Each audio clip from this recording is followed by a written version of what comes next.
मानेंगे हमारी कथा में या गुरुजनों के द्वारा जब कोई बात ऐसी आप सुनते हैं जिसको सोच करके सुन के आपके मन में आता है ये मुझे करना चाहिए, लेकिन मैं कैसे करूं, मेरे पास व्यवस्था नहीं है। आप जब व्यवस्था को आगे रख करके किसी आज्ञा से पीछे हट जाते हैं तो बहुत बड़ी गलती करते हैं। कोई आज्ञा ऐसी हुई, कोई बात ऐसी कथा में सुनी या गुरुजनों से सुनी, वो बात सुनकर के आपके मन में आया ये मुझे करना चाहिए, लेकिन मेरे यहां व्यवस्था नहीं है। व्यवस्था का विचार ही मत करो। जैसे ही आपको लगा कि ये मुझे करना चाहिए, आप करने लग जाओ। जिन महापुरुष से आपने सुना या जिस ग्रंथ की बात आप सुन के आए हो वो सामर्थ्य प्रदान करेंगे, व्यवस्था कर देंगे, आप बस लगना शुरू करो उसमें। छोटा सा बच्चा स्कूल जाता है और किताब के अक्षरों को देख करके रोने लग गया। क्यों? क्या कीड़े मकोड़े से हैं, मुझे तो पढ़ी नहीं जा रही है, मैं कैसे अपने पिता की तरह बनूंगा, मैं कैसे अपने चाचा की तरह बनूंगा, ये तो मुझसे पढ़ने में ही नहीं आ रहे। अरे भाई प्रयास तो कर, तो प्रयास करेगा तो धीरे धीरे समझ में आने लगेंगे। हम लोग हिंदू हैं, अगर अभी हिंदी अक्षर के 1 2 3 4 5 6 प्रकट कर दिए जाएं तो हमसे पढ़े नहीं जाएंगे, वो अक्षर भी हमें समझ में आने वाले नहीं है। प्रयास करेंगे तो सब समझ में आता है। इसलिए कभी कोई आज्ञा ऐसी आप सुनते हैं और उसके प्रति आपका भाव बनता है कि ये मुझे करना चाहिए। मान लीजिए किसी महापुरुष की वाणी से आपने सुना कि संत सेवा करनी चाहिए, सप्ताह में एक दिन निश्चित कर लो कि चाहे ढूंढ के करके आए संत सेवा करेंगे। आपके मन में आया कि मेरा मन तो हो रहा है कि मैं करूं, पर कैसे करूं? क्यों? व्यवस्था नहीं है। चाहे धन की कमी है, चाहे परिवार में कोई साथ देने वाला नहीं है, आदि आदि जो भी व्यवस्था का चिंतन करके रुकिए मत। मुझे संत सेवा करनी चाहिए, ठीक है, अगले सोमवार से मैं सोमवार संत सेवा करूंगा। आप तनिक से प्रारंभ तो करिए। आप प्रारंभ करोगे पूरा ठाकुर जी कराएंगे। केशवदास जी के चरित्र से सीखने को मिलेगा आपको। केशवदास जी की व्यवस्था इतनी उचित नहीं थी कि वो संत सेवा कर सकते हैं, लेकिन कथा में सुन लिया तो मन बना लिया कि अब सेवा मुझे करनी है। और पत्नी का साथ लेकर के जो भी धन कमाते थे उससे बढ़िया प्रसादी बनाते, संतों को निमंत्रण देते, घर पर संत आते, प्रसाद पाते। भगवान की दया से इतना ही प्रसाद बनता कि संत जन पा लेते, उनके लिए नहीं बच पाता था। तो दोनों क्या करते, जो संतों की शीत प्रसादी होती थी उसी को इकट्ठा करते, उसी को पा लेते। कभी कभी वो मिल भी नहीं पाती थी। अब संतों से थोड़ी कहेंगे कि छोड़ जाना थोड़ा, वो बेचारे प्रेम से पाते थे तो कई बार मिलता भी नहीं था, लेकिन संत सेवा बनने लगी। लेकिन ठाकुर जी बहुत दिन तक अनुकूलता रहने नहीं देते। लिख लीजिएगा इस बात को, अगर बहुत प्रसन्नता में जीवन निकल रहा है, भूलिएगा नहीं, आएगा दुख, निश्चित आएगा। बहुत बहुत धन के साथ में अभिमान हो गया है कि मैं कुछ भी खरीद सकता हूं, मैं कुछ भी कर सकता हूं, मैं कुछ भी बना सकता हूं, मैं कहीं भी जा सकता हूं। एक दिन आएगा, कहीं जाने लायक नहीं रहोगे। और ये विपरीत स्थिति में भी सुनिए, अगर बहुत कष्ट में जीवन जा रहा है तो परेशान मत होइए, एक दिन सुख आएगा।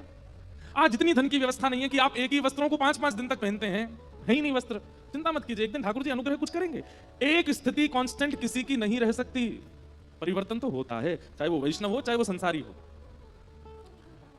तो केशवदास जी सेवा करते थे। अब धीरे धीरे क्या हुआ, उनका धन जो था खत्म होने लगा। अब सेवा के लिए धन नहीं बचा, उन्होंने कर्जा लेने का मन बनाया कि मैं कर्जा ले लेता हूं, संत सेवा नहीं छूटनी चाहिए। अब बेचारा कोई धनवान नहीं होता, सामान्य होता तो उसको कोई कर्जा भी नहीं देता।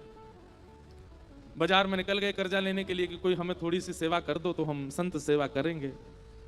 किसी ने भी उनको देने से मना कर दिया। लेकिन एक चतुर व्यापारी था, जब ये गए उसके पास, बोले आप जो कहेंगे हम ब्याज सहित आपको वापस कर देंगे, हमें थोड़ा सा धन दे दो, संत सेवा करनी है। तो व्यापारी ने कहा ठीक है हम दे देंगे तुमको धन, लेकिन बदले में हमको ब्याज सहित धन नहीं चाहिए, एक सेवा कर दो हमारी। ये तो नाचने लगे, बोले आप जो कहोगे सो करूंगा। क्या करना है पूछा नहीं। हम आप सब लोग होते तो पूछते, भाई हम जितना धन ले रहे हैं उसके समान ही मेहनत करेंगे। बोले आप धन दे दीजिए, मैं संत सेवा कर आऊं, उसके बाद आ जाऊंगा, आप जो कहोगे करने को तैयार हूं। धन दे दिया, संत सेवा हो गई। संत सेवा करने के बाद पत्नी से कह दिया देखो अब अगले 1 हफ्ते के लिए हमारे पास में खूब संपत्ति आ गई है, अब तुम चिंता मत करो, संतों की सेवा पर मैं किसी को कर्जा चुकाने जा रहा हूं। तो कर्जा कैसे चुकाओगे, आप धन तो है नहीं। बोले वो सेवा करनी है, उसी से चुक जाएगा। एक भला आदमी मिल गया, उसने कहा कि पैसा मत लौटाना, सेवा कर देना। केशवदास जी लौट करके गए उसके पास, बोले भैया बताइए क्या सेवा करनी है, आप कहें तो बर्तन मांज दूं, झाड़ू लगा दूं, पोंछा कर दूं, पुताई कर दूं, क्या करना है आप बताओ। बोले हमारी एक जमीन है, वहां पर कुआं खोदना है। कुआं खोदना है, कुआं खोदने का मतलब समझते हैं? कितनी गहराई में जाना पड़ेगा, जब तक जल ना आ जाए तब तक खोदते रहो, और जब वो जल निकलना प्रारंभ हो जाए उसके बाद भी कितने फीट अंदर तक खोदना पड़ेगा, फिर चिनाई करनी पड़ेगी, कुएं में पूरा उसको आकृति देनी पड़ेगी, फिर बहुत दिन तक जल खींचना पड़ेगा, सारा मतमैला जल निकल के जब बिल्कुल स्वच्छ जल आ जाएगा तब कुएं का निर्माण होगा। इतना तो धन भी नहीं लिया था उन्होंने जितना उनको सेवा दे दी, लेकिन प्रसन्न हो गए। जो आ गया, कहां जाना है बताइए। एक बार भी ये नहीं कहा कि आप ऐसी सेवा कैसे करा सकते हैं। पहुंच गए फावड़ा लेकर के और लगे जैसे करते, निकालते, फेंकते करते मिट्टी, तो वो एक गति जैसी बन गई थी। फावड़े चलने की आवाज, मिट्टी भरने की आवाज, फिर उसको दूर फेंक, उसकी जो वो धुन बन गई थी, उसमें इतना उनको सुख मिलने लगा था कि वो राम राम जपते हुए ये करते थे। और उन्होंने नियम लिया कि ये मैं अपनी संत सेवा चुका रहा हूं, किसी से लिए थे मैंने धन संत सेवा, वो चुका रहा हूं। मैं नियम रखूंगा कि मैं इस पूरे क्रियाकलाप में संसारी बात नहीं करूंगा, केवल राम राम बोलूंगा। कुआं खोदते जा रहे हैं। 2-3 दिन बाद पत्नी को लगा ये कहां जाते हैं, सुबह के जाते हैं, रात तक आते हैं। पत्नी भी आ गई, संत सेवा करके आती थी। उसको कहते थे कि अब गहरा हो गया है, तुम मिट्टी में भर के दिया करूंगा, तुम फेंक दिया करना, और सुनो कोई संसारी अपवाद विवाद नहीं, केवल राम नाम बोलना। उनका तो अच्छा भजन हो गया। बोले कि इतने प्रसन्न रहने लगे केशवदास जी, बोले भजन भी हो रहा है और मेरे पैसे भी चुक रहे हैं। वो व्यापारी बड़ा खुश कि हमारा तो इतना पैसा भी नहीं लगा जितना बड़ा काम हो रहा है। करते जा रहे हैं, करते जा रहे हैं, करते जा रहे हैं। पर कई बार बंधुओं, भक्तों को अपना यश खुद नहीं बनाना पड़ता, ठाकुर जी उनका यश बनाते हैं। और कई बार यश दिलाने से पहले ठाकुर जी बहुत तगड़ी ठोकर देते हैं। कुएं में पानी का स्रोत आने लगा था, पानी नीचे से आने लगा था। बड़े प्रसन्न हो गए थे केशवदास जी कि अब जल आ गया है, वो जिन्होंने मुझे धन दिया उनकी सेवा पूरी हो रही है। लेकिन तभी जोर की हवा चली और बगल के मिट्टी जो गहराई में चले गए थे, तो वो मिट्टी थोड़ी सी ढीली हो गई और वो पूरी नीचे आ गई, और जितना कुआं भरा था सब दोबारा भर गया और केशवदास जी अंदर ही दब गए उसका। पत्नी दौड़ी दौड़ी इधर उधर भागी, अरे कोई बचाओ, मेरे पतिदेव अंदर गिर गए हैं, कोई बचा के लाओ। कोई धनवान मानी व्यक्ति होता तो लोग प्रयास भी करते, केशवदास जी बेचारे सामान्य व्यक्ति, किसी ने मदद नहीं की। सब सोचने लगे कितना गहरा, तुम्हारे पति को 1 महीना लगा इतना अंदर जाने में, हम इतने भीतर तक मिट्टी कैसे निकालेंगे बाहर। कुछ लोगों ने सोचा, बोले भाई अकेला निर्माण कैसे करेंगे, कुछ पैसा वैसा देके इनको शांत कर दो, और कुछ धन धान्य दे करके उनको, बेचारी वो भी कहां तक किसके पास जाती हैं।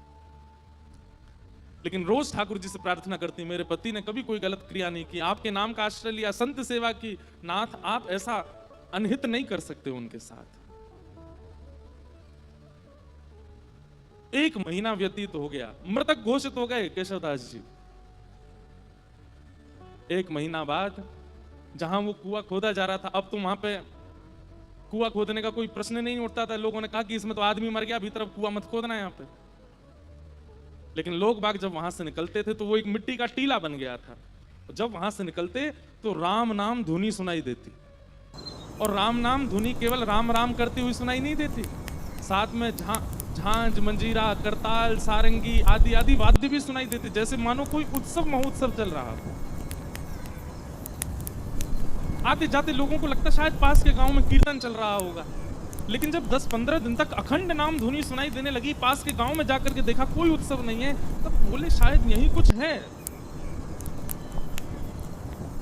तभी एक राजा को ये बात पता चली। उस राजा ने अपने सैनिकों को लगवा करके पूरी मिट्टी निकलवाई वहां से, और भीतर जाकर के जब देखा तो एक मिट्टी का एक मानो जैसे कुंज जैसी बन गई थी, और उस कुंज के भीतर सुंदर पात्र में सुंदर प्रसादी रखी थी, और प्रसादी के साथ ही भीतर एक दिया जल रहा था, और वहां पर श्री केशवदास जी बैठ करके कीर्तन कर रहे थे। और उनके कीर्तन के साथ में वहीं के जितने जीवाणु आदि थे वे सभी मानो जैसे करताल, मजीरा आदि ढोल बजा करके उनके कीर्तन को सार्थक कर रहे थे। ये देख करके सब हैरान रह गए। नाम का बल ये सामान्य बात नहीं है। नाम का आश्रय लेने वाला व्यक्ति कैसी भी परिस्थिति में हो, नाम सब सुलभ कराने की सामर्थ्य रखता है। ठाकुर जी के नाम में इतना बल है।